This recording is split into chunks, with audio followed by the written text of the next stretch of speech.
You can publish podcast with iblog.com.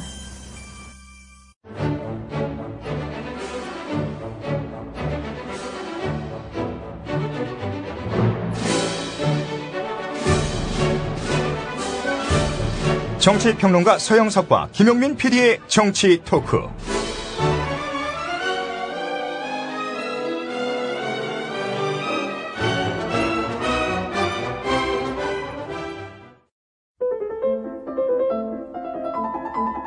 미국 일간 워싱턴 포스트는 아이들이 부모에게 전쟁이 일어나면 안전을 위해 어디로 가야 하는지 물어본다고 신문을 소개했습니다. 어쨌든 북한의 도발 위협은 계속 높아지면서 우리 시민들은 불안해하는 모습입니다. 계속 그 위협이 된다면 어떻게 될지 모르기 때문에 이런 특히 물이라든지 이런 캠핑카 같은 거는 좀 많이 살 수 있지 않을까. 연이은 북한 측의 위협 소식에 생수와 라면 등 생필품을 찾는 고객이 크게 늘었습니다. 북한의 위협이 장기화되면 외국인들이 우리나라를 찾는지 아무래도 꺼려질 거고요. 여행사 예약들도 많이 좀 취소가 될 거라고 예상되고 있습니다. 20여 년 전에도 비슷한 일이 있었는데 1994년 6월 15일 MBC 뉴스 데스크. 북한 핵과 IAEA 그동안 줄곧 보도를 해드렸습니다만 거의 초연한 듯했던 차분한 분위기가 어제를 기점으로 금이 가고 있습니다. 불안감이 나돌고 있습니다. 경기도 과천 아파트 밀집 지역에 있는 슈퍼의 라면 진열대입니다. 평소와는 달리 진열대가 많이 비어 있습니다. 어저께 IAEA 탈퇴 선언을 들은 이후 고객들이 갑자기 몰려들어가지고요. 라면이 그냥 라면, 부탄가스 이런 부분. 옆에 주위 사람들이 막 그러니까는 괜히 우리까지 덩달아서 막 하는 것 같아. 세상은 언제나 늘 이랬었나. 그런데 한때는 쟁하고 해뜰 날도 있었는데. 김정일 위원장의 환송을 뒤로하고 서울에 돌아온 김대중 대통령은 한반도에서 이제 더 이상 전쟁은 없다고 정상회담의 성과를 보고했습니다. 더 이상 전쟁은 없다. 적가통일도 용납하지 않지만 우리도 북한을 해치지 않겠다. 반드시 같이 공존 공영해서 55년 분단과 적대 여기에 종지부를 찍고 민족사회 새 전기를 열 수 있는 그런 시점에 우리가 이른 것 같습니다.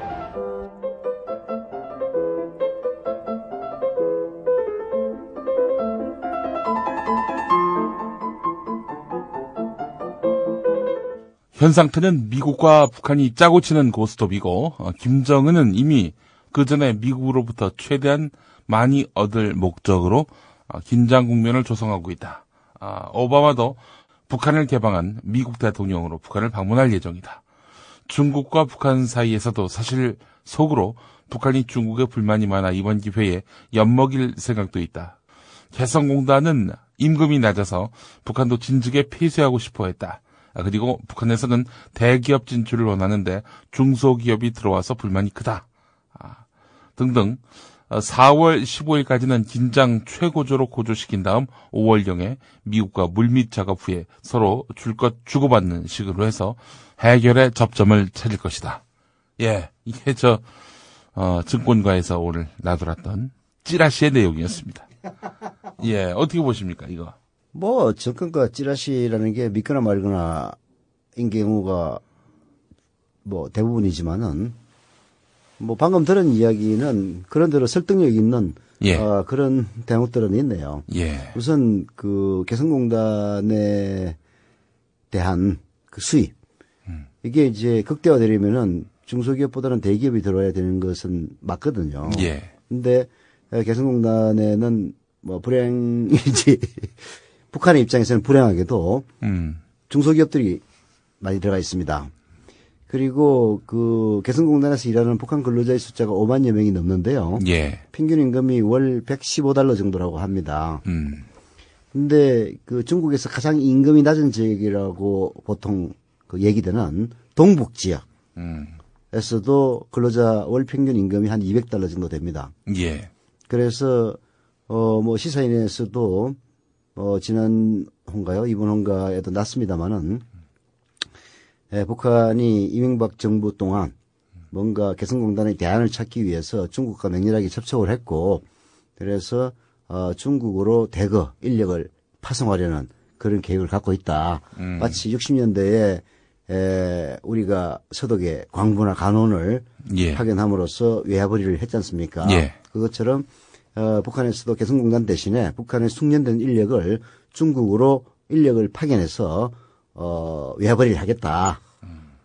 뭐 사실 한 $200 정도 되면은 개성공단 임금 수준보다도 거의 2배 가깝지 않습니까? 예. 여기에 뭐 한 30만 명 정도 보내면은 최소한 뭐 지금 그 우리나라 보수 언론들은 개성공단에서 그 김정은이 1년에 한 $8천만 정도 벌어들인답니다. 예.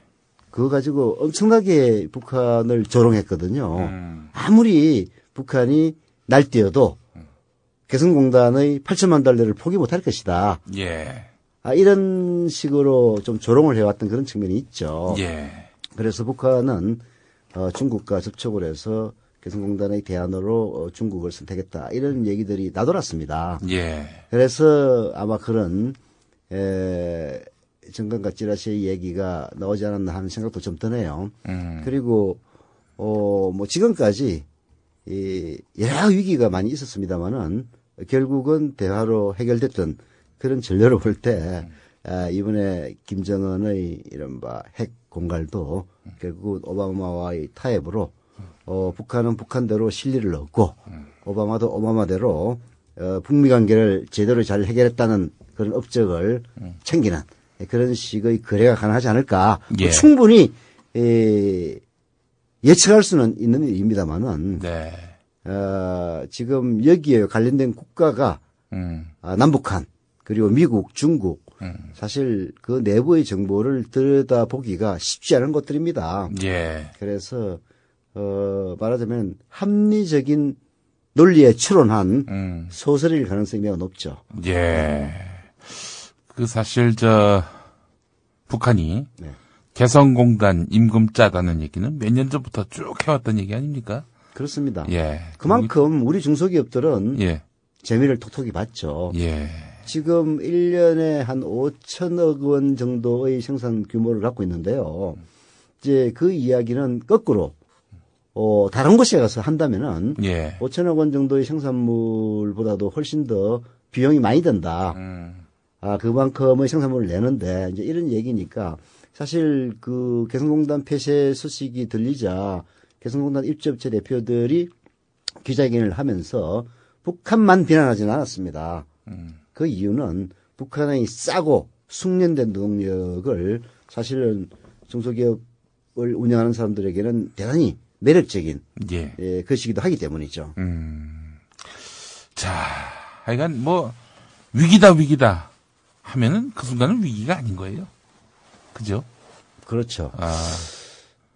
이제 예측 불허의 상황. 네. 그러다가 갑자기 기습적으로 의표를 찌르는 뭔가의 행동. 이게 위기지. 쏠 거야. 진짜 쏜다니까. 이러는 거는 분위기만 위기일 뿐이지. 그 위기가 진짜 위험으로 간 경우는 극히 드물다. 그런 점에서 본다면은 최근에 이런 긴장 국면 그 자체를 진짜 지나치게 위기의식으로 확대시킬 필요는 없겠다. 이 이야기를 얼마 전 이 시간에 그 우리 황상민 연세대 심리학과 교수가 이야기하더라고요. 근데 이제 그 대북 위협은 아무리 강조해도 지나침이 없다고 저는 생각을 해요. 개인적으로는. 이거는 위협으로 끝난다면은 아무것도 아니지만은 만에 하나 국지전이라도 발발을 한다면은 북한이 뭐 작살나는 거야. 먼저 도발한 척의 책임을 지는 거니까 상관이 저는 없다고 봐요. 네. 그러나 그 도발의 결과 바로 대한민국 국민들이 예. 1차적으로 심대한 타격을 받을 수 있다는 점. 테헤란로에 뭐 미사일 하나 떨어져 봐요. 그 진짜 그건 무슨 수로 감당합니까, 그거를. 그게 이제 그 자유민주주의 국가의 장점이자 단점이 이제 바로 그거죠. 예를 들어서 북한이 미사일을 쏴가지고 LA 그 대륙간 탄도탄을 쏴가지고 LA 그 도심에 뭐 하나 폭발시켰다고 생각을 해보십시오. 그 결과 북한이 멸망을 하더라도 오바마 정권도 무너집니다.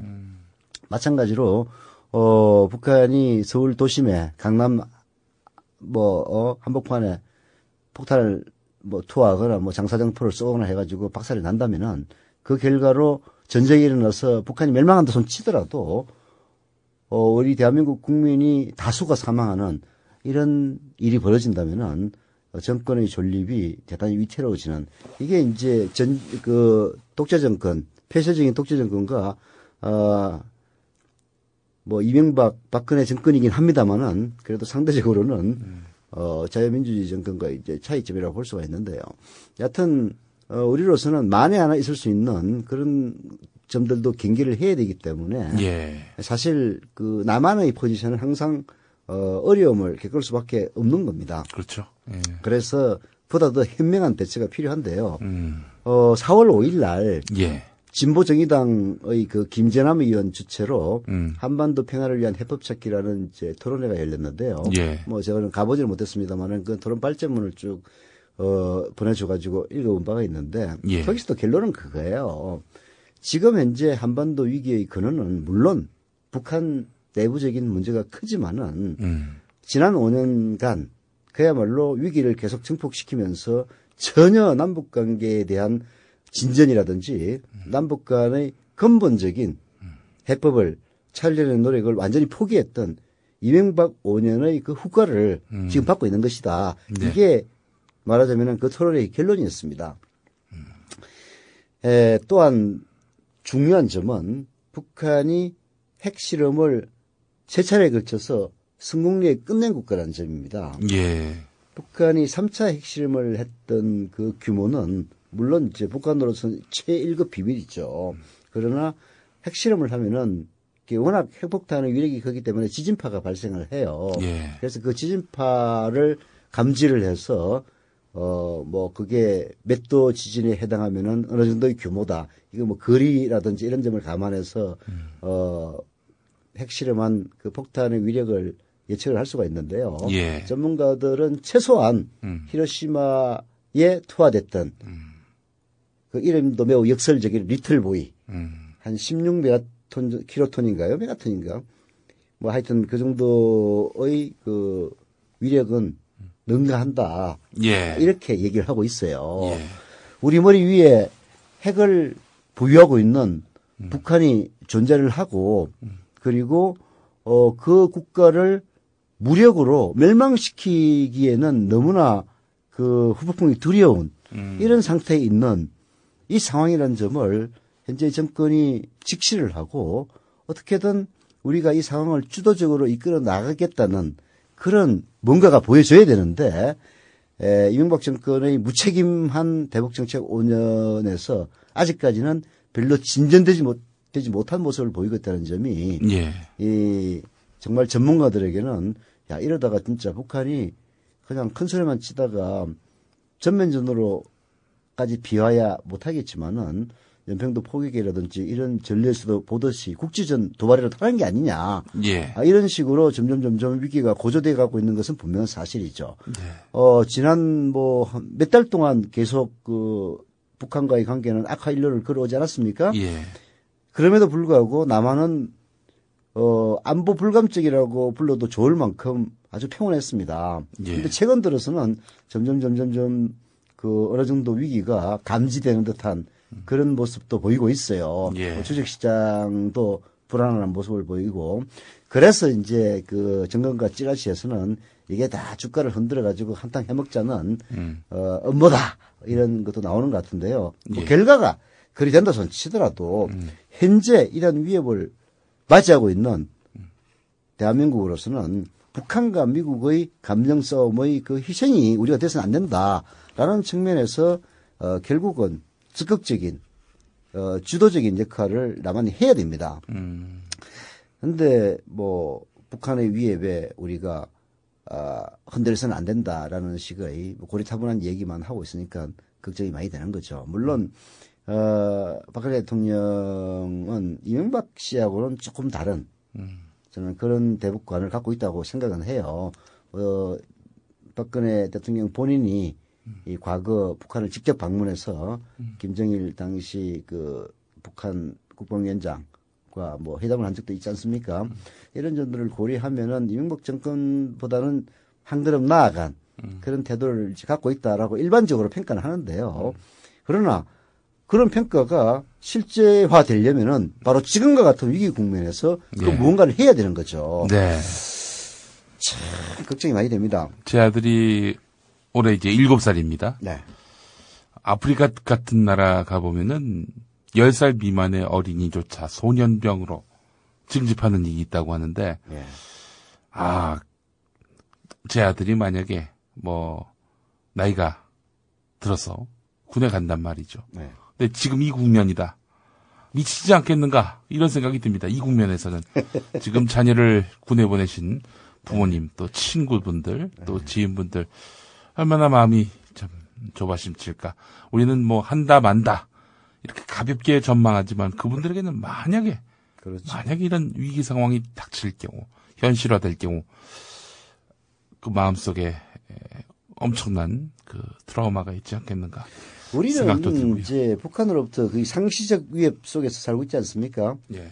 물론 이제 노무현 김대중 대통령의 그 10년 대북 포용 정책이 빛을 발했을 때는 최소한 전쟁 위협은 없이 살았습니다. 그렇죠. 근데 그걸 단숨에 우리 그 이명박 씨가 5년 만에 옛날 박정희 수준으로 되돌려 놓지 않았습니까? 박정희도 리스크 관리는 했어요, 솔직히. 그러니까 이명박은 리스크 관리 자체가 없는. 아니, 진짜 역대 최악의 대통령 정도가 아니라, 정말 참. 그런 이제 그 후폭풍을 지금 박근혜 정권이 뒤집어 쓰고 있는 건데요. 네. 여하튼 주도적인 이니셔티브를 잡아야 됩니다. 조정동 보수 언론이라든지 좀 극우적인 그 보수 세력들은 북한은 좀 더 맛을 보여줘야 된다. 그리고 북한의 의도에 휘둘려서는 안 된다라고 얘기를 하고 있습니다만은 북한과 미국 간의 거래 혹은 북한과 미국 간의 갈등 이런 그 결과가 제일 먼저 쏟아지는 것은 바로 대한민국이에요. 우리가 왜 사실 정전협정의 당사자도 남한이 아닙니다. 정전협정의 당사자는 북한과 미국이에요. 그렇지. 물론 이제 그때 우리가 그 당사자로 참여하지 않았던 것은 이승만이 북진 통일해야 된다 그래가지고 정전할 수 없다라고 이제 버텨가지고 결국은 빠진 겁니다. 그렇지만은 이유에 어떻든 간에 북미 간이 정전협정의 당사자거든요. 우리는 지금 빠져 있는 상태란 말이에요. 예. 근데 실제로 북한과 미국이 감정 싸움을 해서 만약에 전쟁 상황이 벌어진다든지 하면은 북한이 미국과 전쟁하겠습니까? 결국은 그 전쟁의 무대는 한반도가 될 수밖에 없는 것 아닙니까? 예. 그러니까 얘기를 하나마나 결국은 리스크 관리를 해야 될 주체는 박근혜 정권이고 박근혜 정권이 지금 현재는 그런 보수 세력들의 휘둘림을 받는 것처럼 보이는 한이 있더라도 물밑에서는 그 뭔가 이 위기를 관리하기 위한 움직임이 있기를 간절하게 기대하는 마음입니다. 네. 저희 국민TV 라디오 아침마다 하는 인문학으로 여는 오늘. 오늘 아침에 제가 방송한 내용입니다만은 오늘 4월 11일. 오늘이 무슨 날인가 과거 따져보니까 김용민 때문에 총선에서 민주당이 패배한 날이기도 하면서 4.11 맞아. 아유 그날 잊을 수가 없어요. 예.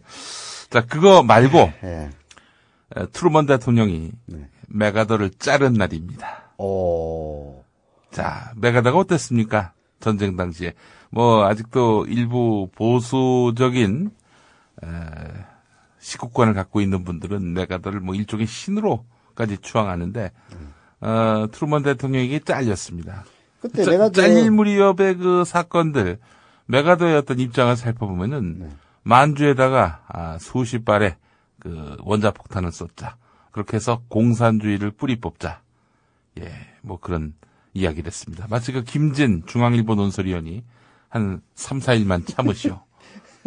그런 얘기를 하는 것 같은 이런 참 터무니없는 극단주의. 민족의 운명과 세계 평화에 좀도 일만의 고려 없는 그런 진짜 막말의 진수 아닙니까 이게? 그때는 사실 그 핵폭탄의 후과가 얼마나 비참한 것인지 그렇게 부각되지는 않았던 시절입니다. 그래서 이제 중공군이 인해 전술로 이제 몰려 들어와서 그때는 유엔군이죠. 유엔군이 계속 밀리니까 메가드가 만주의 그 중공군의 본진이라고 할 수 있는 만주 압록강 이북 지역이죠. 이북 지역을 핵 공격을 하자. 그리고 지금 계속 밀려가지고 결국은 서울도 다시 뺏기고 하지 않았습니까? 그러니까 중공군의 공격을 차단하기 위해서는 핵 공격을 해야 될 필요가 있다. 이런 얘기를 했다가 트루먼한테 바로 그냥 아웃당했죠. 트루먼 보면은 트루먼이 그렇게 훌륭한 평가를 받는 대통령은 아닙니다. 그러나 그런 점은 상당히 저는 높이 평가를 하죠. 그때 만약 핵 공격이 있었더라면 그게 한 발도 아니고 여러 발 쐈을 것 아닙니까? 그렇죠. 그것도 걔네들이 또 가만히 있어요? 그렇죠. 오늘날 서영석 이사와 제가 없습니다. 그럴지도 모르죠. 하여튼 근데 이제 북한은 제가 사실 그때 4월 5일 있었던 한반도 평화를 위한 해법 찾기에서 그 자료를 쭉 받아보고 읽어보면서 굉장히 많이 알게 됐는데요. 북한은 이제 김정은 체제를 이행을 하면서 체제 안정화를 위한 그런 목적도 어느 정도 들어 있었다고 봐요. 그래서 미국과의 긴장을 고조시키면서 핵과 위성 이것을 김정은의 말하자면 업적으로 부각을 시켜서 김정은 체제를 공고화하려는 그런 목적 아래 과거 북한의 태도는 핵 개발을 하되 만약에 북미 간에 평화협정을 체결할 수가 있다면은 핵은 포기할 수도 있다. 이런 입장이었는데요. 2010년 이후로 이제 들어서면서 핵은 포기할 수 없다. 하는 쪽으로 방향을 선회했다고 합니다. 핵을 보유는 하되 확산하는 것은 안 할 수 있다는 식의 이른바 제한적 핵 보유라고 보통 설명을 하는데요. 이것을 통해서 결국은 우리 언론에서도 여러 번 났습니다만은 핵을 보유하게 되면은 재래식 무기의 의미가 별로 없어집니다. 이게 북한은 핵 플러스 경공업 병진 정책을 추구하고 있지 않습니까? 일면 보면은 대단히 좀 모순된 정책인데요. 그런데 이 군비에 대한 지식이 조금 있으면은 북한의 정책이 일면 이해가 가는 측면도 있어요. 핵무기에 몰아가지고 핵무기만 개발을 한다면은 다른 재래식 무기에는 신경을 안 써도 되기 때문에 저비용 고효율의 군비가 될 수도 있다는 거죠. 그래서 남는 돈을 이제 경공업 강화에다 쓰겠다. 이런 식이라고 보통 이제 해석을 하는데 결국은 노무현 김대중 두 분 대통령의 10년 햇볕 정책의 핵심도 결국은 이제 과거에는 우리가 북한보다도 재래식 전력이 약했기 때문에 항상 우리가 남침의 위협 속에서 살았지 않습니까? 근데 지금 전문가들은 실제로 북한이 이 북침의 위협 속에 시달리고 있다 이렇게 얘기를 해요. 우리가 공격할 리가 없지만은 미국이 공격할 수도 있다는 그런 두려움은 많이 갖고 있는 모양이죠. 그래서 이제 결국 군비 경쟁으로 가면은 도저히 이 북한 경제를 살릴 수가 없기 때문에 핵 개발에 매달리게 됐다. 이런 식의 이제 그런 전문가들의 지적이 있는데요. 이런 것들을 결국은 이해를 하면서 북한의 김일성으로부터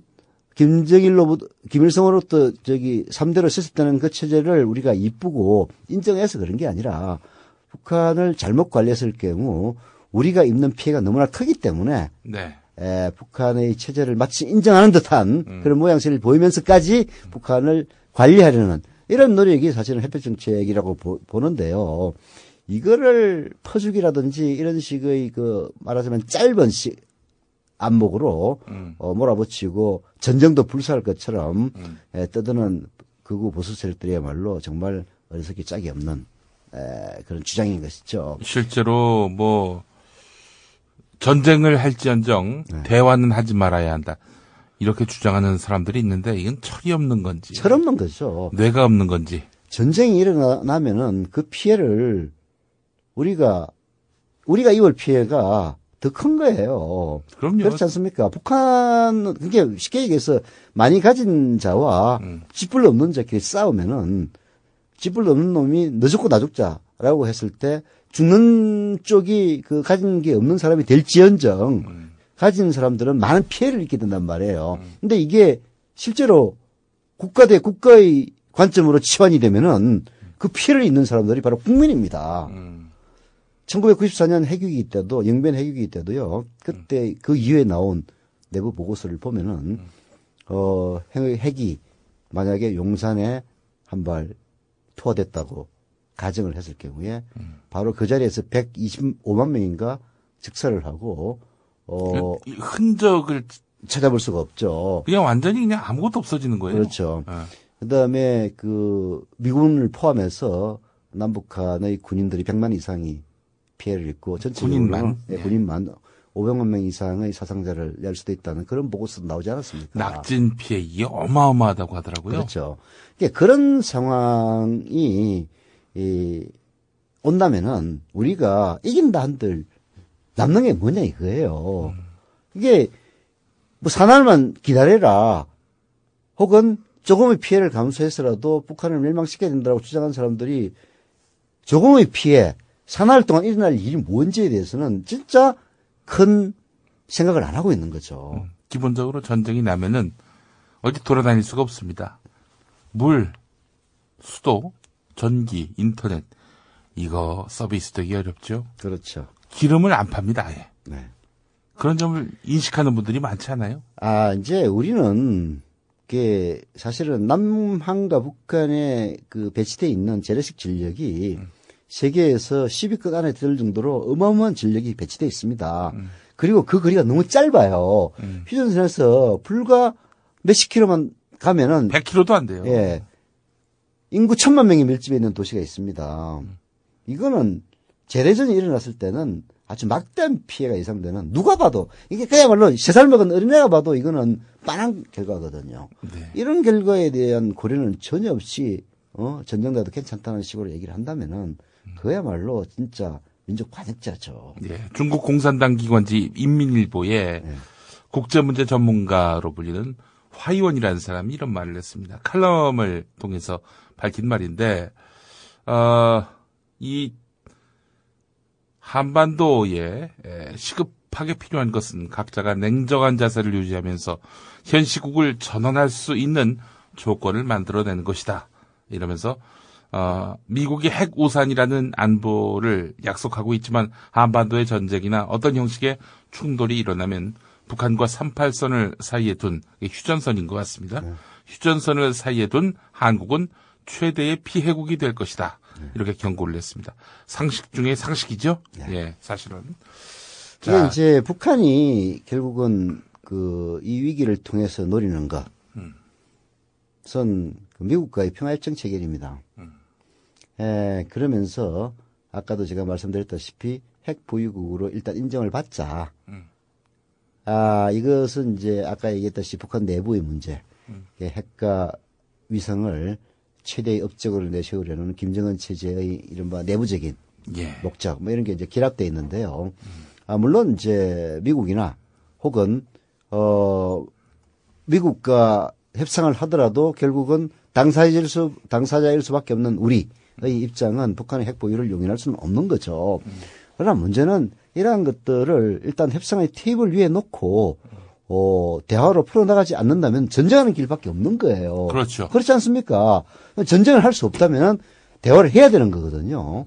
근데, 지금 북한과 미국은 서로 감정 대립을 하고 있는 상황에서 그나마 개성공단이라든지 지금은 이명박 정권 때문에 없애버리긴 했습니다만은 금강산, 관광 이런 걸 통해서 북한과의 고려를 갖고 있는 우리가 나서서 이 국면을 주도적으로 이끌 수 있는 그런 찬스가 사실 어떻게 보면 주어진 거나 다름없는데도 불구하고 이것을 제대로 관리하지 못하고 있는 정권이 때마침 놓여 있는 것이 참 개탄스러울 따름입니다. 예. 이런 고차방 정식을 과연 어떻게 풀어낼 것인지 제발 잘 풀어내서 국민들의 지지를 엄청나게 받는 박근혜 정부가 됐으면 좋겠다는 생각을 해봅니다. 진심으로. 진짜 박근혜 정부가 정권이 지지를 받더라도 예. 이번 문제는 좀 지혜롭게 대처를 했으면 좋겠어요. 사실은요, 전쟁을 원하는 세력이 있을 수 있습니다. 특히 다른 나라 같은 경우. 따지고 보면 한국 전쟁 때 일본은 그 패전 후 피어 상태에서 신속하게 경제를 회복시킬 수 있었고요. 네. 베트남 전쟁 때는 또 우리가 그야말로 신흥 경제국으로 압축 성장에 있어서 엄청난 이 동력을 얻게 되지 않았습니까? 남의 불행은 나의 행복인 경우가 국제 정치에서는 특히 빈번하게 일어나는데요. 네. 세계 거의 10위권 안에 드는 대한민국이 내부의 분열, 남북 간의 긴장 때문에 만약 전쟁 상태에 돌입을 한다면은 아마도 다른 나라에서는 손뼉을 치면서 잘됐다라고 할지도 모르는 일이죠. 우리는 사실은 좌와 우를 떠나서 보수와 진보를 떠나서 이런 문제도 심각하게 국익 차원에서 고민을 해봐야 됩니다. 과연 남북한이 싸우면 누가 손뼉을 칠 것인지. 제가 보기에는요, 중국이나 일본, 심지어는 미국이 손뼉을 치면서 잘됐다고 할지도 몰라요. 결국 이제 우리의 이익, 또 우리의 안전, 안보를 도모하고 지지하는 건 결국 우리밖에 없는 거군요. 그렇죠.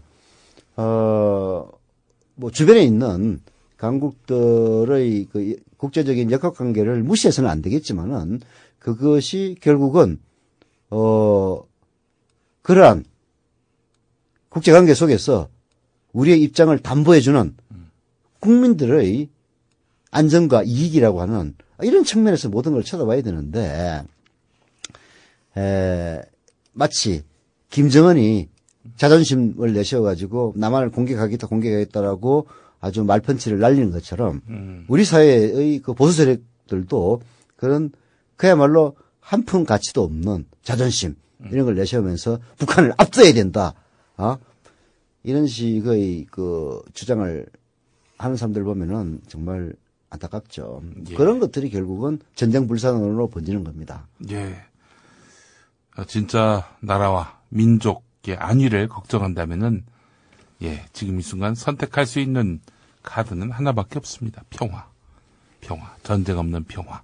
네. 이렇게 위기가 사실 올수록 박근혜 정권에게는 기회가 될 수도 있죠. 그렇죠. 이것을 아주 슬기롭게 잘 해결해 나가고, 북한을 평화 쪽으로 잘 유도를 한다면은, 또 박근혜 정권은, 아주 아슬아슬하게 정권을 차지했지만은, 다수의 국민들로부터 지지를 받을 수 있는 것 아니겠습니까? 예. 네. 자, 하여간 이 위기를 잘 극복해내는, 지혜롭게, 슬기롭게 풀어내는 박근혜 정부가 되기를 바라는 마음 가져봅니다. 네. 민주통합당 대선평가위원회는 지난 대선 패배의 가장 큰 원인은 당내 계파 갈등이며 한명숙, 이해찬 전 대표 등 친노 인사에게 가장 큰 책임이 있다고 지적했습니다. 한상진 서울대 명예교수를 위원장으로 하는 평가위는 문재인 후보의 능력보다 그것도 능력이 여러 가지로 측정이 가능합니다. 다차원에 걸친 박근혜 후보 능력이 우월하다. 이렇게 생각하는 온건한 이명박 정부 비판자들이 대거 박근혜 후보를 선택했다고 하는데, 문재인 후보 캠프에서 핵심 직책을 맡았던 이목희, 노영민, 홍영표 의원 등은 정치적 편향에 의해서 작성됐다는 의구심이 드는 평가서이다. 비주류인 김한길 의원은 큰 흐름을 우리가 잘 수용해서 앞으로 참조해야 한다고 생각합니다. 나머지 범주류 후보들은 마녀사냥식의 어떤 평가서에 대해서는 절대 동의할 수 없습니다. 책임자 발표를 두고 분란과 분열이 초래되지 않을까 걱정되는 부분이 있습니다. 시기적으로 적절치 않는 부분이 있어서 좀 온당치 못한 부분이 있다 이렇게 생각합니다.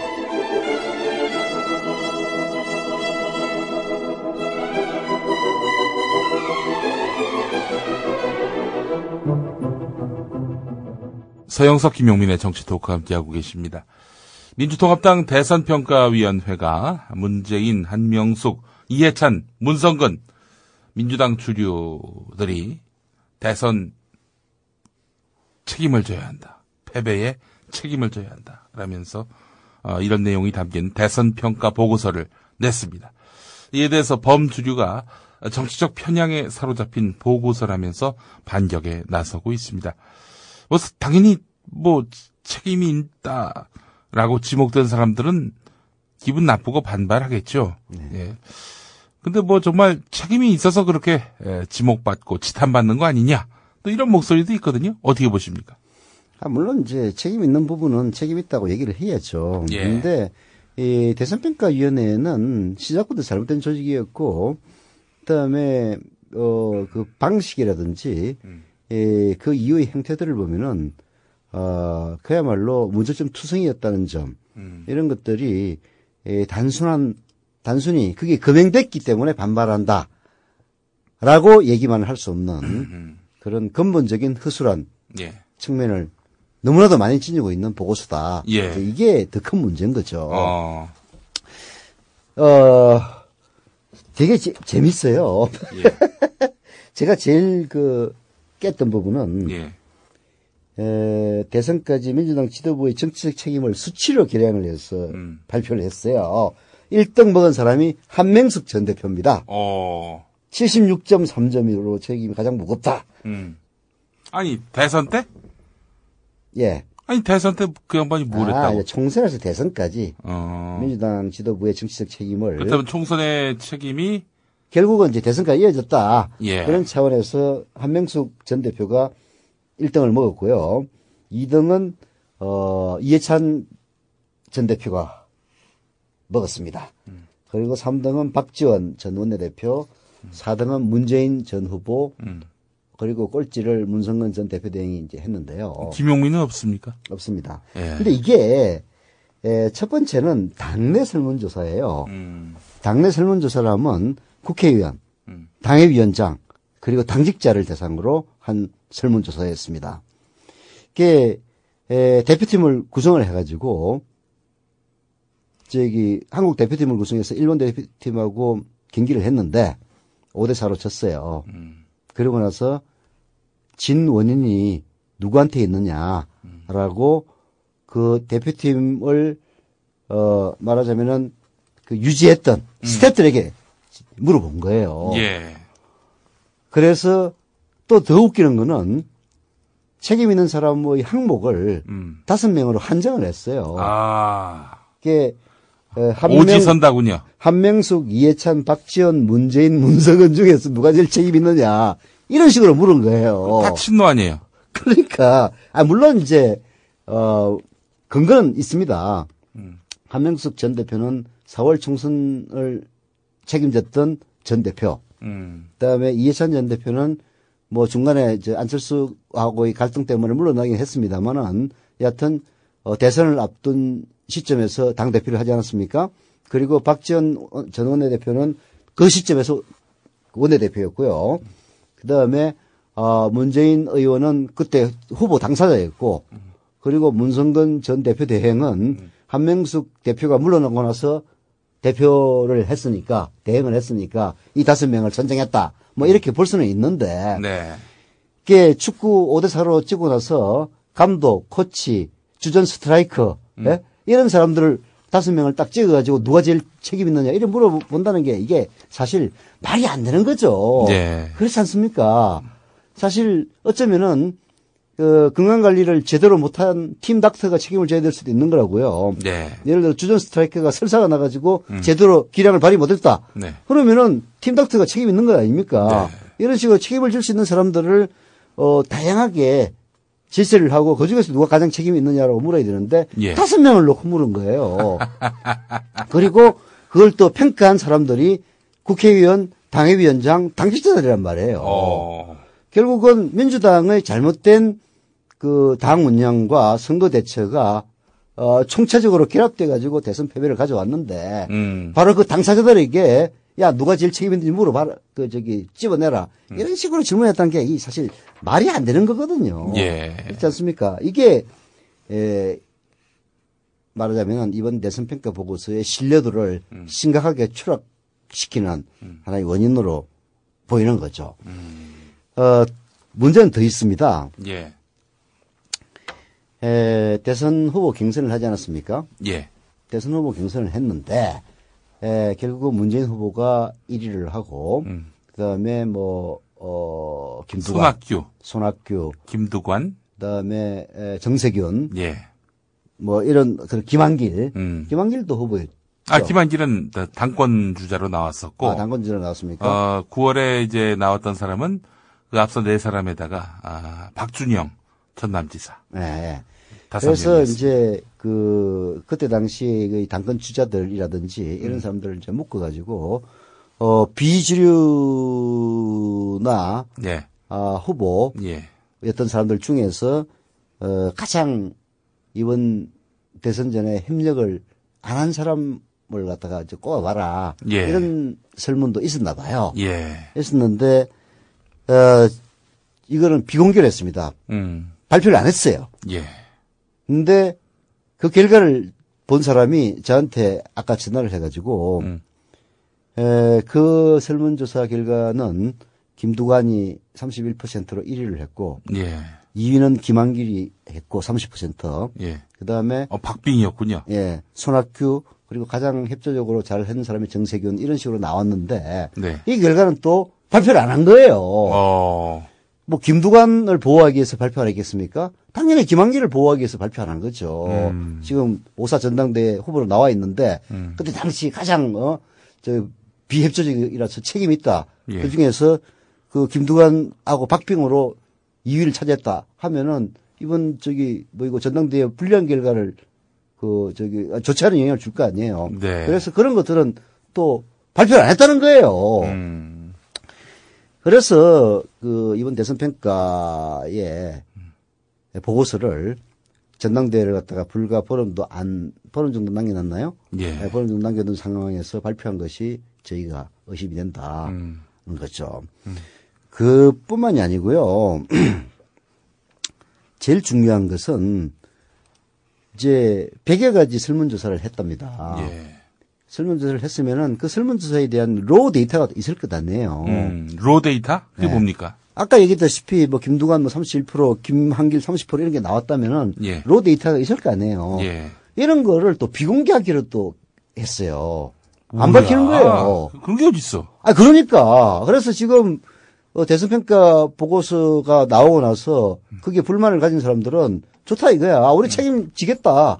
대신에 보고서에 나온 로 데이터를 갖다 좀 공개를 해라. 네. 이렇게 요구를 하는데도 공개를 하지 않고 있다는 겁니다.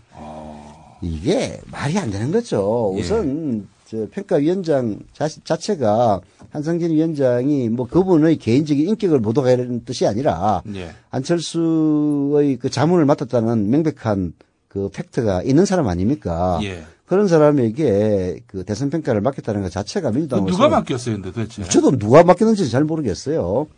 이거는 큰 실책이라고 보이고요. 예. 또 아니 무슨 대선에서 왜 졌는지 그 진단하는 것에서부터 문제가 생긴다면은 다음 대선 어떻게 기약할 수 있겠습니까? 그러니까 민주당을 우리가 불신하고 실망을 하는 이유가 바로 이런 데 있는 거죠. 대선 평가하는 것도 좀 공정하게 관리할 수 있는 사람 하나 못 찾아가지고 한상진 교수처럼 예를 들어서 부총리였던 한한상 박사. 예. 한한상 교수가 옛날 그 문재인 후보의 그 싱크탱크라고 할 수 있는 담쟁이 포럼의 이사장을 했거든요. 예. 한한상 전 부총리를 갖다 한테 찾아가서 대선 평가를 해달라는 얘기가 똑같은 거예요. 그러면은 문재인 후보의 싱크탱크 역할을 했던 사람이 공정하게 대선 평가를 할 수 있겠습니까? 예. 그거 안 되는 거 아니에요. 결국은 따지고 보면은 한한상 박사 같은 분에게 대선 평가를 맡긴 것과 똑같은 것이죠. 한상진 위원장이 맡겼다는 것은. 예. 그거보다 잘못된 건데 이런 식으로 하니까 민주당이 불신을 받고 지금 그 박근혜 대통령이 인사 참사를 갖다가 수도 없이 반복해가지고 사실은 그 반사 효과를 가장 누릴 수 있는 정당이 야당인 제1야당인 민주당 아닙니까? 네. 에도 불구하고 민주당 인기는 전혀 오르고 있지 않아요.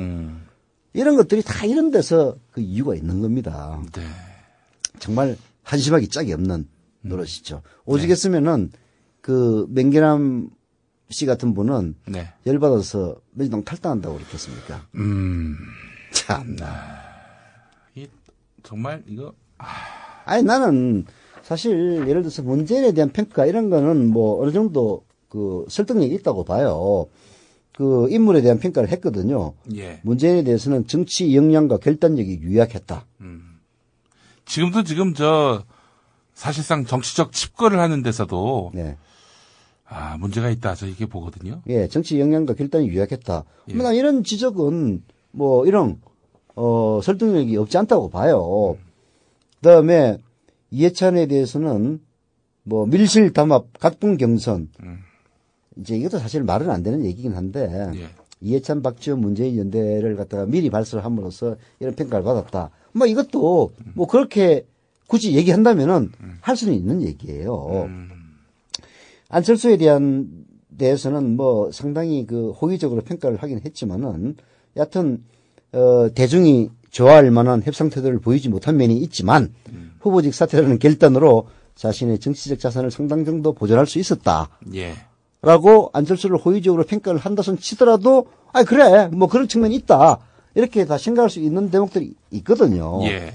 있는데도 불구하고 이런 식으로 로 데이터를 갖다가 숨기는가 하면은 그런 설문조사를 한 자료를 갖다가 그 또 내부자들의 얘기를 들어보면은 막판에 꺼내놨다는 거예요. 예. 막판에 꺼내놓고 토론할 겨를도 없이 그냥 발표를 하는 이런 식으로 이제 진행이 됐다라고 불만을 터뜨리는데 예. 이게 결국은 아까 설득이 부분적으로 있는 보고서의 진정성마저 의심스럽게 만드는 스스로 자기를 갖다가 의심의 늪으로 빠뜨리는 그런 일들을 하는 거죠. 예.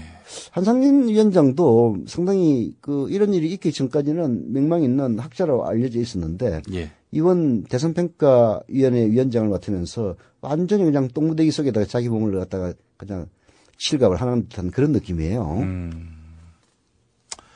네. 민주당 대선 평가.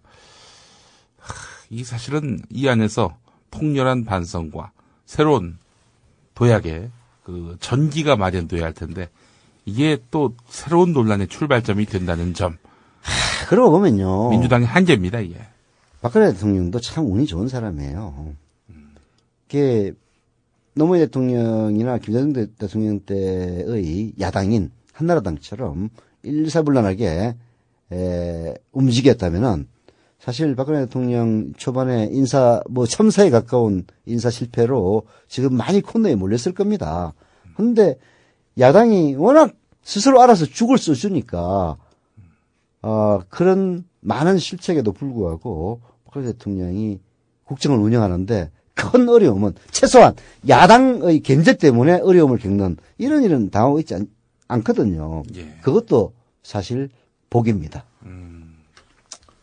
그래서 제가 항상 한 얘기가 있습니다. 네. 민주당이, 지금 국민들은 강력한 리더십을 원한다.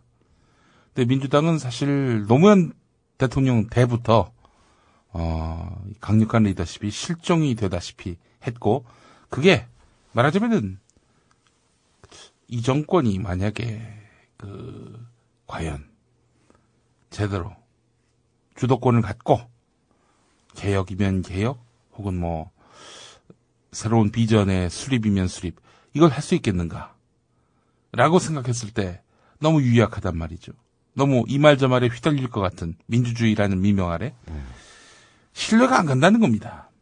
그래서 저는 제왕적 리더십이 사실은 비판할 여지는 많지만 강력한 리더십을 세우기를 바라는 국민의 여망은 여전히 꺾이지 않고 있는 상황이라면은 이른바 민주진보 개혁 진영에서의 어떤 리더십의 변화가 좀 국민의 눈높이에 맞춰줘야 되지 않겠는가? 저는 이렇게 생각을 합니다. 이제 그런 리더십도 결국은 위기 속에서 나오는 건데요. 특히 어려운 선거를 역전시킨다든지, 박근혜 대통령이 결국 대통령이 된 것도 이른바 선거의 여왕이라고 하는 게 결국은 한나라당에게 좀 불리한 듯 보이는 그런 선거들을 나름대로 성과를 거뒀기 때문에 나온 것 아니겠습니까? 예. 야당의 리더십이라는 것은 결국 그런 건데요. 제가 보기에는 어쩔 수 없는 과정이라고 보이긴 합니다. 지금 뭐 김한길 의원이 가장 유망하다고 하지 않습니까? 근데 김한길의 리더십이라는 것은 본인의 리더십이라기보다는 결국은 당내에 말하자면 시민 참여를 철저하게 배제한 상태에서 당내 여론을 통해서 뭐 당권을 잡고 그리고 차기 대선에 대해서는 본인이 아니라 안철수를 영입해서 어떻게 해보려는 듯한 이런 식의 자세는 결국은 실패가 예정된 겁니다. 이렇게 해서 또 한번 박살나고 나서 그 다음에 역시 문재인 의원이 이 당을 재건하는 데는 더 이상 대안이 없다. 문재인 의원 외에 뭐 이런 여론이 이제 생겨가지고 다시 또 정세가 바뀌는 그런 과정을 불가피하게 겪는 것이 아니냐. 요즘 그런 생각마저 듭니다. 저는요, 이 김한길 만약에 대표가 된단 말이죠. 네. 각종 재보선에서 참패를 하고 심지어 다가올 지방선거에서도 패한다. 저는 민주당에게 기회가 오지 않는다고 봅니다. 그 누구에게도. 문재인에게도. 지방선거마저 패한다. 이게 정말 앞날이 안 보입니다. 국민들은요, 다음 총선 대선 그 희망을 걸지 않을 겁니다. 전 그렇게 봅니다. 그렇기 때문에 어쨌든 지방선거 이거 그냥 한번 쳐봐 이런 생각은 표명에서도 안 될 뿐더러 실질적으로서 그래서는 안 된다. 전 이렇게 생각을 합니다. 네. 지방선거가 언제지? 내년입니다. 내년? 2014년. 2016년은 총선이고 2017년은 대선입니다. 왜냐? 2010년에 했기 때문에 지방선거를. 그렇죠. 2014년 몇 월인가 4월인가 그것도? 아니죠. 6월이죠. 6월. 5월 말 아니면 6월.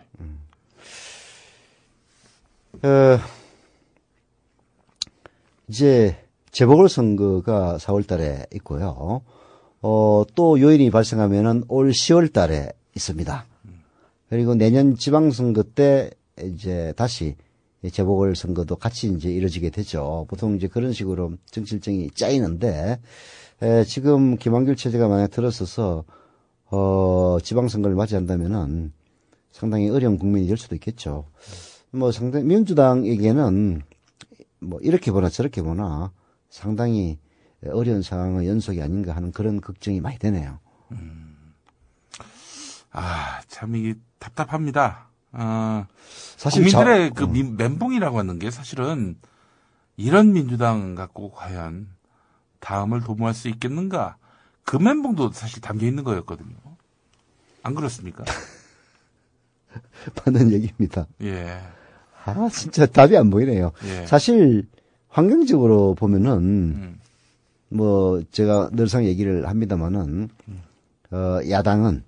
야권은 문재인, 안철수, 박원순이라고 하는 상당히 그 파괴력 있는 후보군을 거느리고 있고, 반면 여권은 사실 눈에 딱 부러지는 그런 후보들이 없습니다.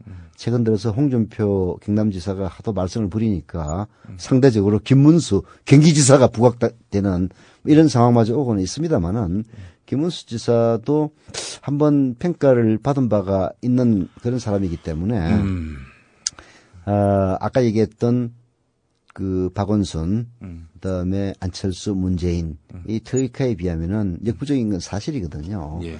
그래서 이 여러 가지 처한 자원이라든지 이런 전반적인 환경 면에서는 야권이 훨씬 더 좋은 환경인데 결국은 그것을 정치적으로 구현해 줄 수 있는 당이 지금 시원찮고 변변치 못해서 이 국민들의 여망을 정치로 수렴하지 못한다면은 도대체 그 대안과 해법이 뭔지 앞이 보이질 않습니다. 네.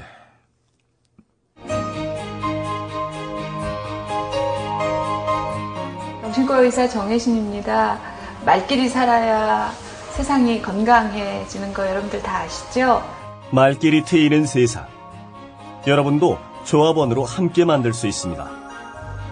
대한민국 언론의 구원투수 국민TV. 포털사이트에서 미디어 협동조합 국민TV를 검색하세요. 미디어 협동조합 국민TV 같이 함께해요.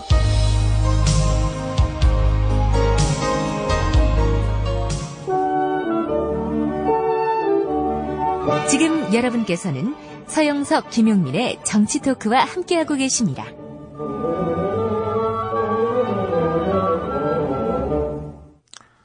네, 서영석, 김용민의 정치 토크 함께하고 계십니다.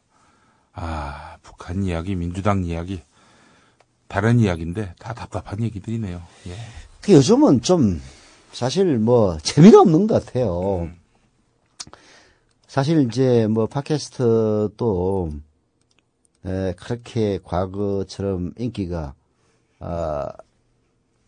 그렇게 아주 좋지는 않습니다. 많은 사람이 듣는 건 여전히 사실이지만은 대선 때 낙검수의 1000만 다운로드, 1500만 다운로드에 필적할 만한 그런 일들은 전혀 벌어지고 있지를 않는데요. 그 이유도 어찌고 따져보면은 결국은 재미없는 정치. 그것이 그 근본 원인이 아닐까 싶어요. 또 무엇을 해도 이게 바뀌지 않는 우리 사회의 아주 강고한 그런 보수 패권 정치 구조, 또 야권의 무능, 여기서 오는 절망, 이런 것들이 거의 고착화되다 보니까 희망을 새로 얻기가 쉽지 않은 거죠. 사실 이제 그러한 절망과 좌절, 이것이야말로 우리 사회의 보수 정당, 보수 세력이 가장 바라는 구도입니다. 그래서 니들이 뭘 해? 니들은 그냥 반대하고 그냥 질질 짝이나 해. 나라 운영은 우리가 할 거야. 이게 사실은 이제 보수 세력들이 노리는 바거든요. 그래서 이럴수록 우리가 희망과 용기를 잃지 않는 그런 자세들이 필요한데요. 그나마 우리에게 희망을 주는 것은 결국은 국민TV가 아닌가 하는 그런 생각이 듭니다. 국민TV가 참 그 민주적인 절차 조금도 우리가 거스르려 하지 않기 때문에 그 다른 주식회사 방식이라든지 이런 데 비해서는 발걸음이 굉장히 더딥니다.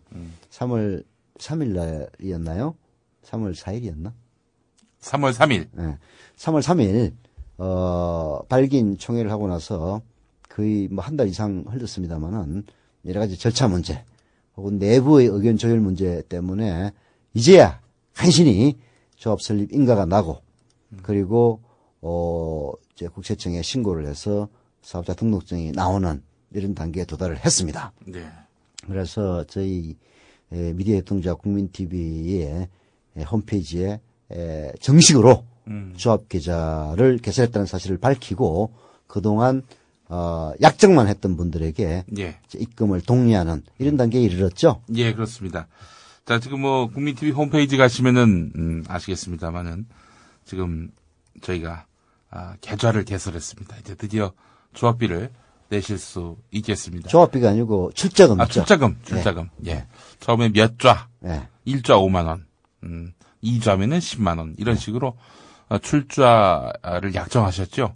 그 출자금을 보내실 수 있습니다.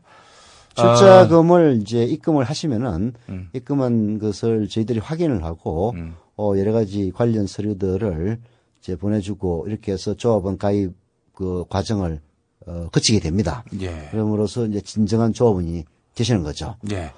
계좌번호는 이미 다 공지가 돼 있고 국민TV 홈페이지에 나와 있습니다만은 기업은행 047 092 109 01 012 이렇게 돼 있습니다. 네. 미디어 협동조합 국민TV 홈페이지 가시면요. 상세히 나와 있으니까요. 여기로 출자를 해 주시기 바라겠습니다. 아울러 곧 이제 조합원 가입 신청을 하실 때 카드로도 납입이 가능하겠죠? 네. 이제 이것도 기술적인 문제는 거의 해결이 됐고요. 네. 조만간 조합 홈페이지에서 바로 결제가 가능한 이런 시스템이 도입이 됩니다. 출자금은 이 납입에는 제한이 전혀 없습니다. 예를 들어서 오늘 내가 일자 가입을 하고 일자 출자를 해요. 5만 원을. 근데 갑자기 돈이 더 생겨서 조금 더 하고 싶다. 그러면 역시 동일인이 출자 액수를 늘리는 것 얼마든지 가능합니다. 그래서 어떤 분들은 이런 얘기까지 하시는 분들도 있어요. 매달 5만 원씩 매달 일자씩 출자를 늘려가겠다. 그래서 1년 뒤에 60만 원으로 늘리겠다. 이런 분들도 계시거든요. 예. 누구나 다 가능한 일입니다. 예. 5만 원 일자 단위로 1회, 2회, 3회 혹은 100회, 1000회, 만회 아무런 상관이 없습니다. 예. 망설이지 말고 조합원으로 가입을 하시고 망설이지 말고 right now. 예. right now죠. 예. 그는 이제 우리 허경영 씨 노래에 나오는 한 대목입니다. 아, 그래요? 예. right now. 예. 망설이지 말고 right now. 망설이지 말고 right now. 예. 이제 사실 그 국민 TV는 이제 조합원의 출자를 받는 이런 단계에 접어들었습니다. 저희들이 5월 달이 되면은 합정동에 있는 그 사옥이라고 하기에는 좀 초라한 말하자면 새방으로 들어가게 됩니다. 들어가면서 이제 아마도 그 이번 주에 일부 스태프들에 대한 공개 채용 과정을 거쳐서 소수의 인원을 선발해서 이제 테스터 혹은 파일럿 프로그램도 만들고 이제 하긴 합니다만은 현재로서 그 가장 저비용으로 주력하고 있는 것이 바로 국민 TV 라디오 아닙니까? 그렇습니다. 예. 국민 TV 라디오 굉장히 많은 사람들이 듣고 있어요. 그래서 드디어 광고 문의까지 지금 오고 있는 상태입니다. 예. 뭐 저희들은 뭐 대기업 혹은 재벌 광고는 안 받는다고 선언을 했습니다만은 그렇다고 해서 광고 자체를 거부하는 건 아닙니다. 선량한 중소기업의 광고는 얼마든지 받습니다. 이 조합원 모집하기가 참 쉽지 않은 때입니다. 왜냐면요, 기본적으로 대선 이후 아직도 멘붕에서 헤어나오지 못하는 분들이 대부분이라고 저는 봅니다. 그렇죠. 그리고 90% 이상이죠. 지금 저희가 이제 날마다 시사 프로그램도 하고 뉴스도 합니다만은 와, 뉴스에 이런 비수기가 없어요. 뭐 그냥 이런저런 뉴스들이 막 쏟아져 가지고 해석하기 바쁘고 또 소식 전하기 바쁜 그런 때인데 지금은 완전 뉴스에 암흑기예요. 그러니까 패스트균이 나돌던 흑사병이 나돌던 시대. 뉴스의 흑사병 시대입니다. 그렇습니다. 예. 모든 뭐 안보 리스크 이런 것들이 뉴스를 뒤덮고 있고요. 예. 오로지 뭐 여권에게 불리한 기사라고 하는 것들도 보면은 패턴이 반복되고, 뭐 우리 정치의 어떤 진전, 발전 혹은 새로운 희망 이것과 관련한 기사를 찾기가 쉽지 않고요.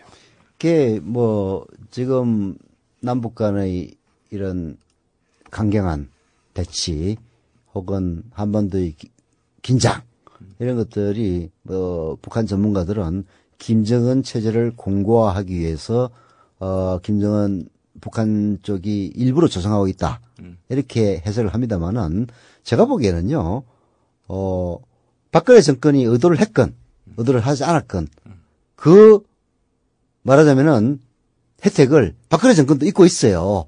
박근혜 정권의 인사 실패라든지 여러 가지 공약을 축소하고 있는 이런 여러 가지 흠집들이 지금 대북 위기와 긴장 때문에 다 묻히고 있지 않습니까? 아까 얘기했다시피 뭐 민주당도 개판 오문전으로 지금 흐르고 있고 박근혜 정권은 정말 복받은 정권이에요. 불과 3% 차이로 정권을 차지하긴 했습니다만은 그리고 3% 차이를 뭐 했건 뭐 10만 표 차이로 이긴 거니까 어차피 대통령 선거라는 것은 소선구구제예요. 성자 독식 구조 아닙니까? 예. 이런 상태에서 이 정권을 오롯이 하고 있는 데서 전혀 불만은 없습니다만은 이게 뭐 처음부터 삐끗삐끗 해가지고 이걸 엄청나게 들어먹고 있는 이런 상황이라서 이게 사실은 권력의 위기로까지 갈 수 있는 이런 상황이거든요. 그런데 북한이 때마침 사실은 어쩌면 박근혜 정권의 위기를 도와주고 있는 이런 계획이 되고 있다는 것도 부인하기 어렵죠. 김일성이 북한 내부의 권력을 강화하기 위해서 남한의 유신을 이용했다. 이런 얘기도 있지 않습니까?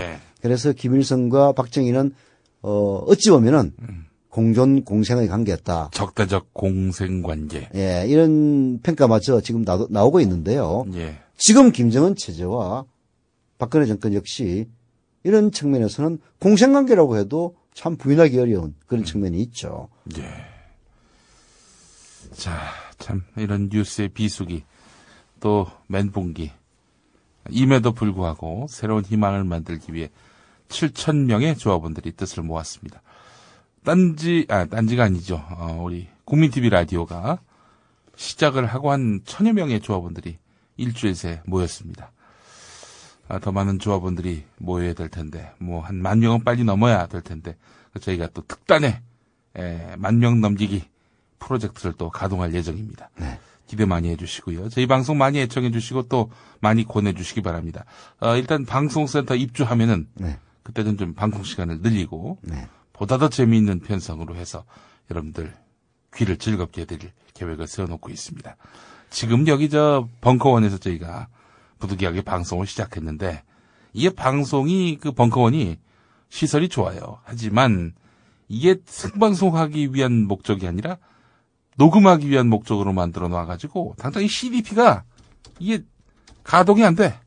네. CDP가 움직이지 않고요. 그것도 갤갤갤갤 거리는 노트북 갖고 음악을 틀고 녹음한 프로그램 내보내고 하니까 사고가 뻥뻥 납니다. 네. 예.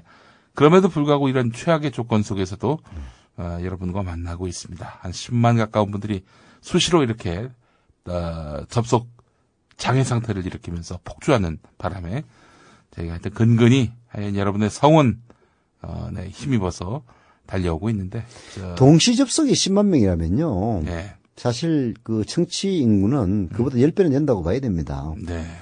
이게 동시에 물리는 접속자 수는 이게 사실은 10만 명을 넘는 그런 방송들이 인터넷 방송 그렇게 많지 않습니다. 연인원은 훨씬 그보다 많다. 훨씬 더 많죠. 예. 이게 우리가 인터넷 방송이라 하면 KBS, MBC, SBS의 네. 지상파가 인터넷을 통해서 방송이 나갑니다. 예. KBS 같은 경우 콩이라는 앱이 있고요. 그런 앱을 통해서 듣거든요. 예.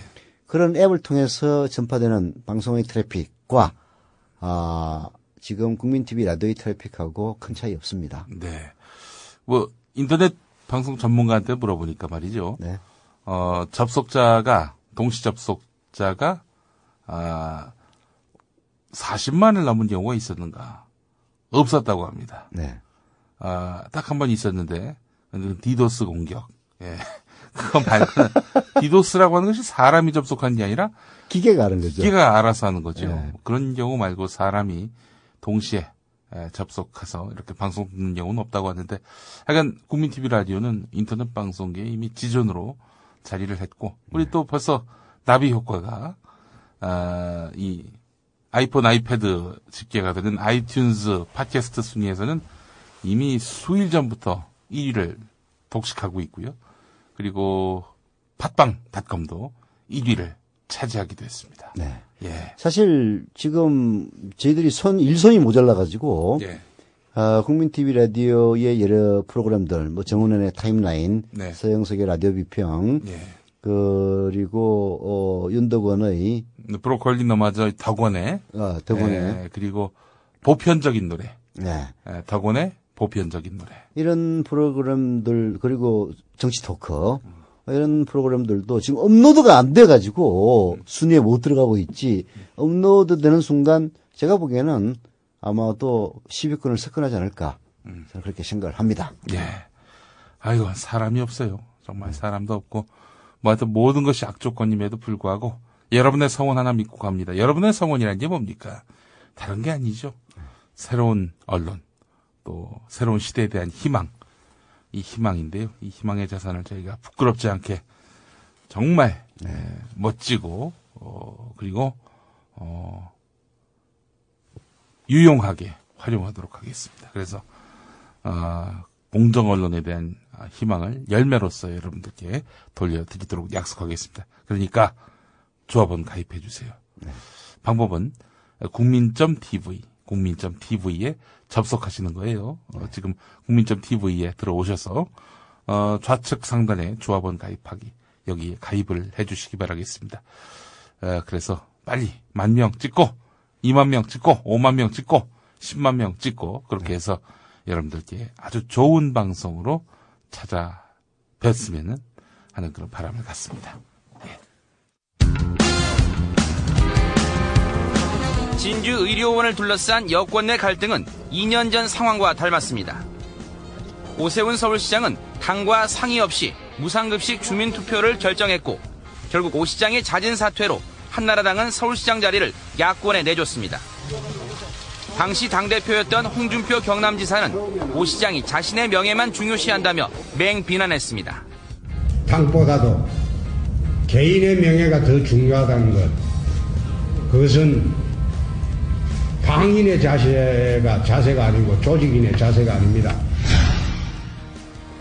여론과 당의 입장을 무시한 채 진주의료원 폐쇄를 밀어붙인 홍준표 경남지사의 행동이 오 전 시장과 닮았다는 불만이 여당에서 쏟아져 나오고 있습니다. 노조원을 위한 병원이지 공공의료를 위한 것은 아니다. 그래서 거기에 들어가는 돈은 차라리 서북부 경남의 의료 사각지대에 의료 체계 개선, 그 서민의료 확대를 위해서 우리 쓰겠다고 합니다.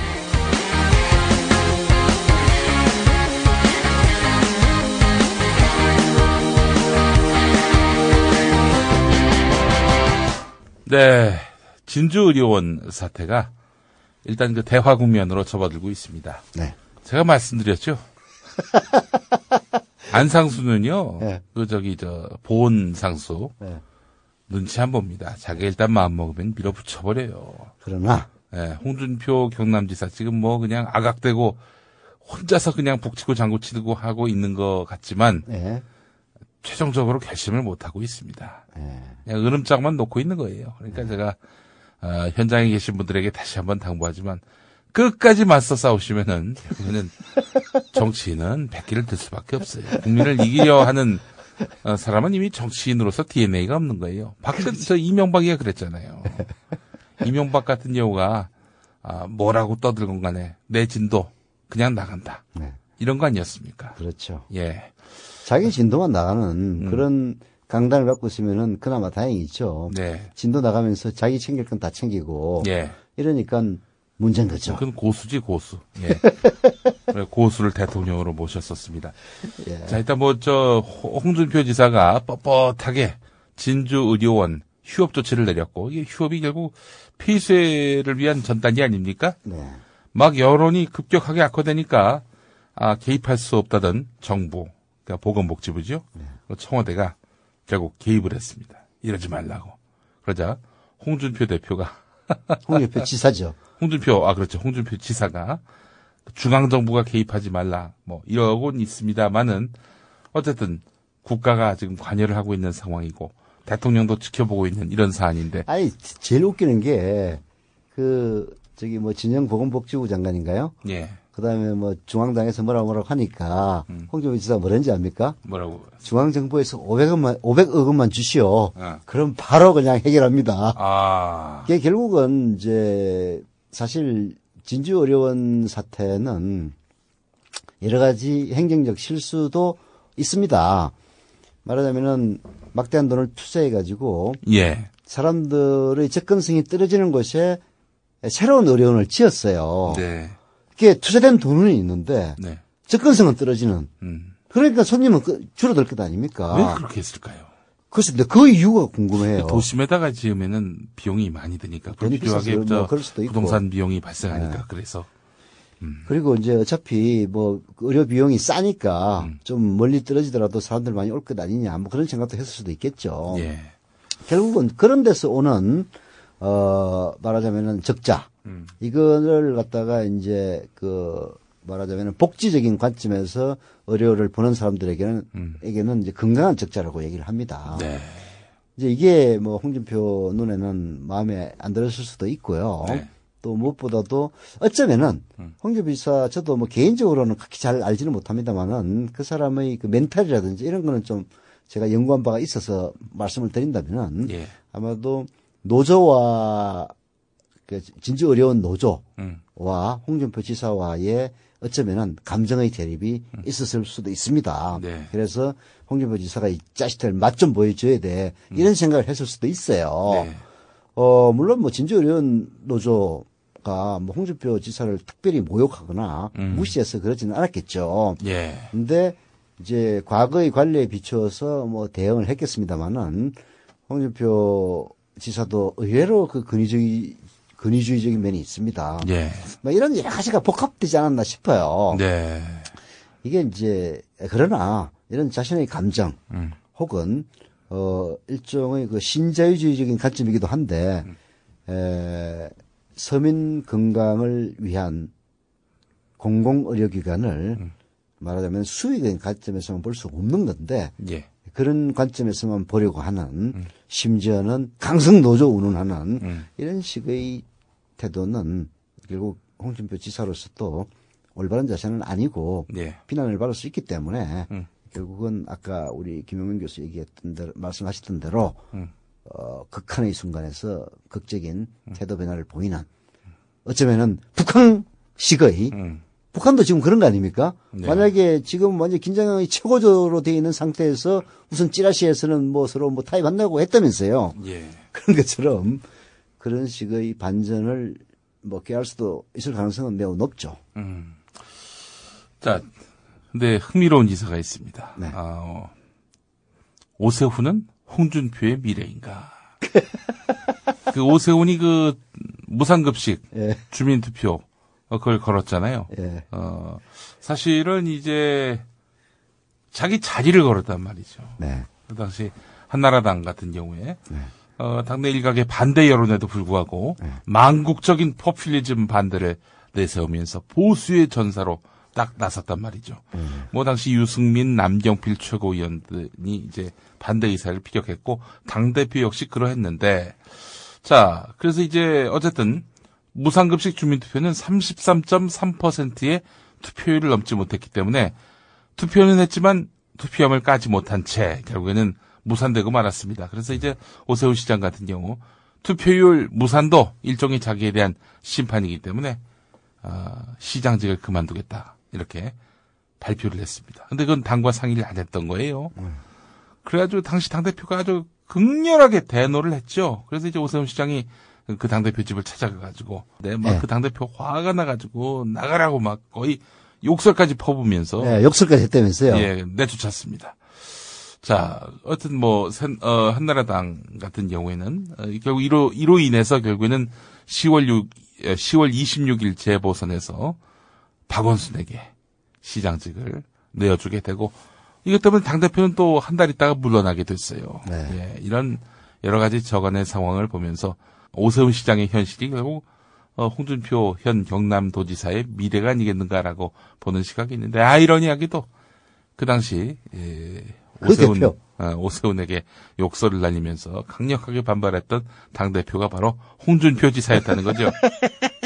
남이 하면 불륜이고 예. 자기가 하면 로맨스인가요? 그 말은 또 박희태 예. 전 대표가 했던 말이죠. 예. 자, 이 사실은 이 오세훈 전 시장처럼 홍준표 지사도 진주 의료원 사태를 2년 전으로 몰아가고 있습니다. 뭐 오세훈 전 시장을 이제 주민투표를 보수와 진보, 지속 가능한 복지와 망국적 포퓰리즘의 일대 결전으로 과잉 규정했다가 망신만당했죠. 홍준표 지사 역시 이 진주 의료원은 강성 노조의 해방구다. 행패 부리면 공기업도 폐업이다. 라면서 호기를 부리기도 했습니다. 또 당과 또 정부와 충분히 상의하지 않았다는 점, 이 오세훈 전 시장의 실책이라면 홍준표 전 지사는 뭐 다릅니까? 지금 똑같이 그를 겪고 있죠. 예, 사실 그렇습니다. 비슷해요. 예. 그런 의미에서 본다면은 홍준표 전 지사는 자기가 그렇게 욕해놓고 똑같이 하는 거 봐봐. 욕하면서 담나? 예? 근데 이제 저는 그런 측면에서 봐도 예. 홍준표 지사가 결국은 오세훈 지사와 같은 선택은 하지 않을 거라고 봐요. 그 오세훈 전 시장 같은 경우에는 말하자면은 야망을 품고 있지 않았습니까? 예. 그 야망을 실현하기 위한 수단으로 서울시장을 건 겁니다. 네. 결국은 자기를 서울시장을 뽑아준 유권자에 대한 배신을 때린 거죠. 예. 자, 근데 홍준표 지사는 과연 그럴 것이냐? 예. 모르죠. 또 사람 잘못 마음 먹기는 시간 문제니까. 예. 똑같은 실수를 범할지는 모르겠습니다만은 오세훈이 처한 입장과 홍준표 지사가 처한 입장은 조금 다르죠. 네. 오히려 홍준표 지사 같은 경우에는 조금 더 실무적인 그런 성격이기 때문에 네. 이제 조금 더 시간이 지나면은 제정신 차리지 않을까 일말의 기대를 해봅니다. 예. 자, 그나저나 오세훈은 이제 정치적 미래가 없어 보여요. 용산 개발 문제도 있고 말이죠. 그렇죠. 알 수 없는 건가요? 예, 알 수 없죠. 왜냐면은 보수는 지금 인물난을 겪고 있어요. 지금 대안이 전혀 없지 않습니까? 예. 오세훈, 나경원 다 맛이 가버렸지. 예. 그 다음에 이제 사실 요즘 그 김문수하고 홍준표의 대결을 띄우는 것도 결국은 여권에는 사람이 없다는 그런 것 때문에 관심을 끄는 거거든요. 예. 그러나 홍준표 지사 뭐 본인도 물론이거니와 김문수 지사도 이미 한물간 인물이고 그런 한물간 것을 만회할 만큼 딱 부러지는 임팩트를 보여주는 그런 건 없단 말이에요. 예. 항상 사람은 새로운 인물들을 원하는 그런 측면도 있고 전혀 새로운 인물은 아니다 손 치더라도 어느 정도는 신선한 느낌을 줘야 되는데 사실 야권은 딱 그래요. 박원순, 문재인, 안철수 뭐 완전 신인은 아닙니다만은 전부 연식이 1년 내지 2년 미만 아닙니까? 예. 그래서 신선한 감도 주는 거거든요. 예. 근데 여권은 전혀 그런 인물이 없다는 점. 그래서 오세훈이 제기하기는 쉽지는 않지만은 인물이었기 때문에 역시 또 오세훈 나경원이 어쩌면은 오세훈 나경원에게 기회가 주어지는 그런 상황도 배제하기는 어렵죠. 야, 오세훈 나경원 뭐 정치적 송장 아니냐 이런 얘기도 나왔었는데 말이죠. 근데 뭐 사람이 없으면 어쩔 수가 없는 겁니다. 한양대, 서울대 교수 네. 뭐 이런 걸로 컴백하고 말이죠. 그 특히 나경원 전 의원 같은 경우에는 그 패럴림픽 위원장으로 상당히 또 휘젓고 다녔지 않습니까? 예. 물론 뭐 그걸 했다는 게 뭐 나쁘다는 그런 의미는 아니고 네. 끊임없이 정치적인 재기를 모색하고 있고 또 그것도 보면은 강원도지사 선거 나왔다가 떨어진 엄기영 형님.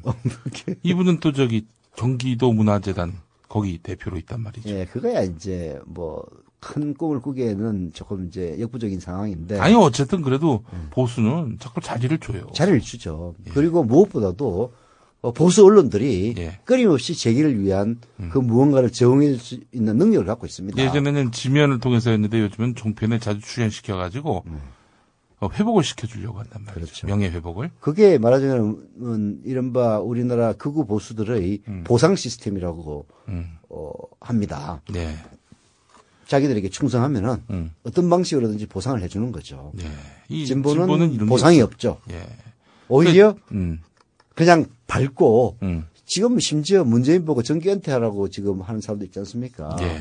아니 야권의 가장 큰 정치적 자산이 안철수, 문재인, 박원순인데 그 문재인 보고 정계 은퇴하라는 식으로 나온다는 게 그게 제정신 박힌 인간들의 얘기입니까? 게다가 똘마니들이. 네. 예.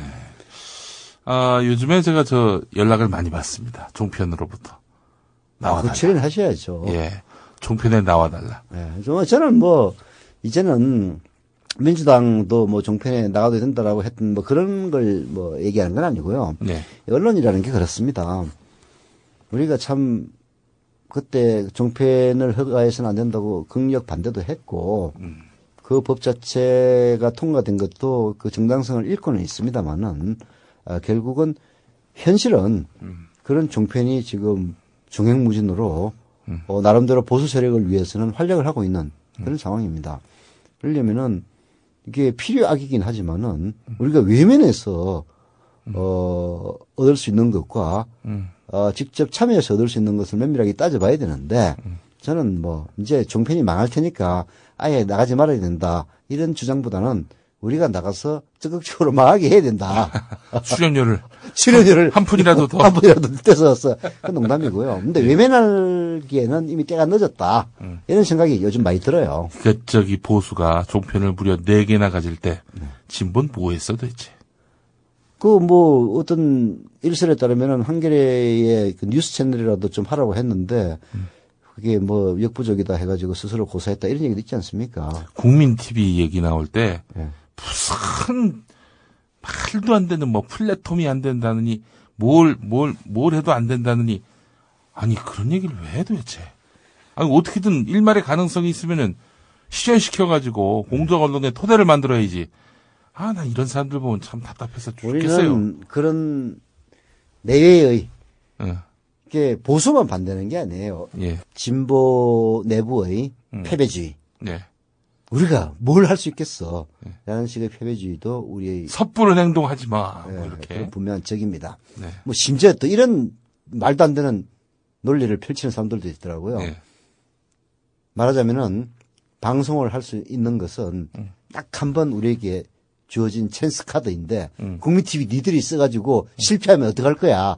이런 식의 나 그것도 생전도 그런 논리는 좀 처음 들었어요. 그럼 누가 해야 된다는 얘기야 도대체? 그 이제 방송은요 하는 사람이 하는 겁니다. 그렇죠. 결론은 그게 뭐 다른 누군가 자격증 라이센스가 있어가지고 하는 게 아니죠.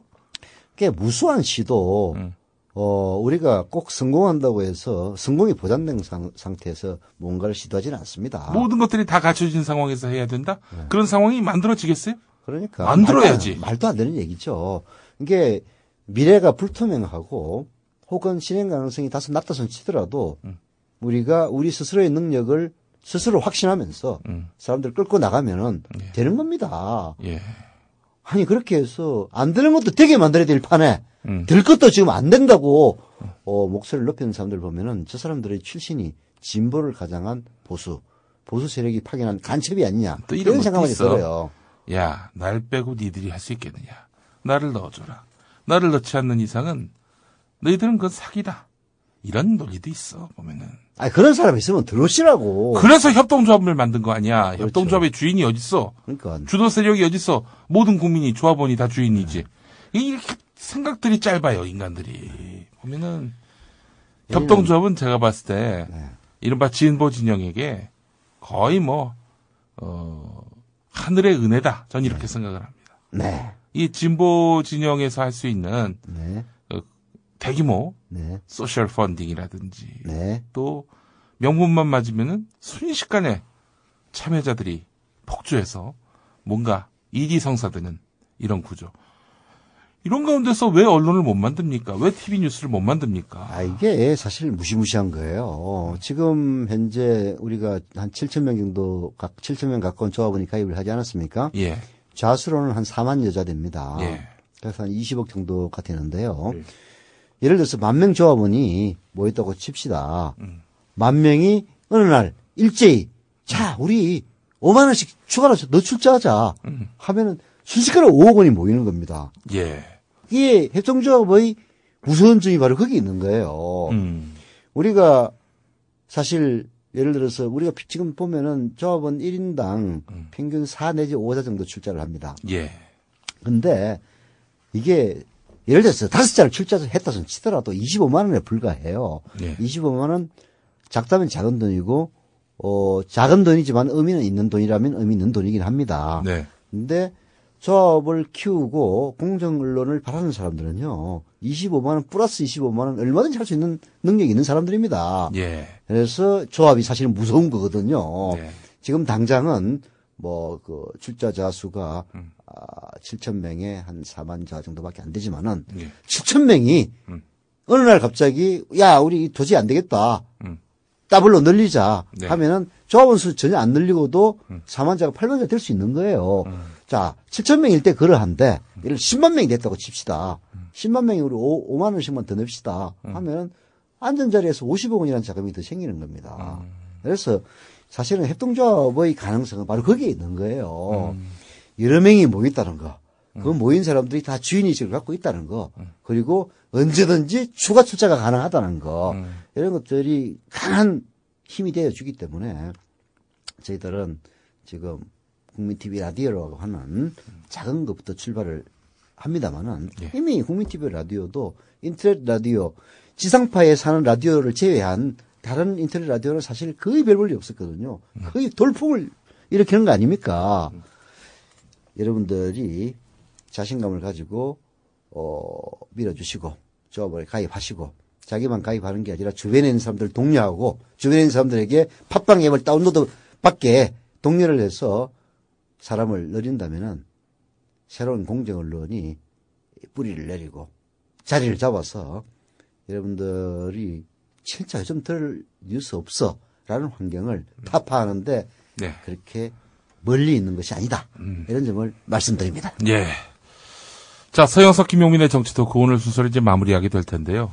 저희가 이제 화요일하고 목요일은 부득이 녹음을 합니다. 왜냐면은 이 벙커원 스튜디오가 화요일, 목요일은 또 내줘야 돼요. 오후 3시부터. 그래서 2주 동안은 이제 녹음으로 했는데 다음 주부터는 생방송으로 여러분과 만나겠습니다. 어떻게 만나느냐.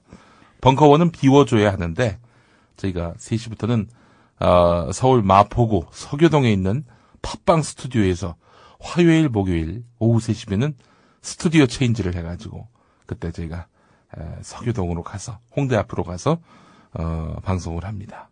예, 그렇게 해서 여러분과 만날 예정이오니 예.